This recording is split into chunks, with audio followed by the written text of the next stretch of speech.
Supporters of pen name MLA Praveen Alekar staged a protest and burned an effigy of former Deputy Chief Minister Babu Asgaonkar, condemning his recent remarks against Alekar.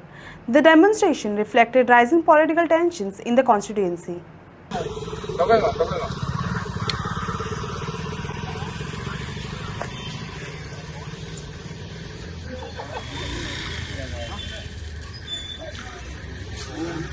ही निषेध rally arrange केल्ली आसा against बाबू आसगांवकर हिने जे अपशब्द वापरल्यात आमचे आमदार MLA Pravin Alekar हेच्या against त्या खातीर आयज आमी हांगा जमलेले आसा आनी तेंचो आमी निषेध असो व्यक्त करता.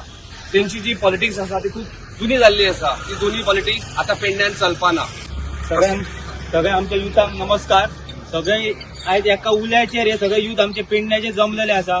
कित्याक तर हे जे आमच्या पेडण्याचो आमदार सध्या आसा तो आपले काम तेजे चालूच आसा. ते आमकां तेचो काय हे ना. पूण जो पयलींचो आमदार हांगासर जो डेप्युटी सीएम जावन गेल्लो तेणी आता परत हांगा येता करीत 27 येवपाक तसो खूब टायम आहा. तू यो काम कर आनी तू घे न्हू कितें तें. तू पयलींच येता आनी ह्या सध्या आसलेलो आमदाराचेर तू अशें नाका जाल्लें कितें म्हणप आनी तेका कमी खंय तरी करप हे तेणी करूंक जायना. जो भारतीय जनता पार्टीचो आमदार आसा तेचें काम सदांच हांगा सध्या चालू आसा. सगळ्या युथांकूय खबर आहा तेचें काम कशे तरेन चालू आहा. त्या खातीरूच आयज इतले युथ हांगा पेडण्यात जमलेले आसा. आमकां आमदाराचे अशें फोन ना तशें कांय ना. आमी स्वता युथ सगळे आता एका हिनी येयल्लेले आसा. तर सगळ्यांक हांव रिक्वेस्ट करता आमी अशेंच जे आमचो आमदार आसा त्या आमदारा फाटल्यान आमी अशेंच रावोंक जाय.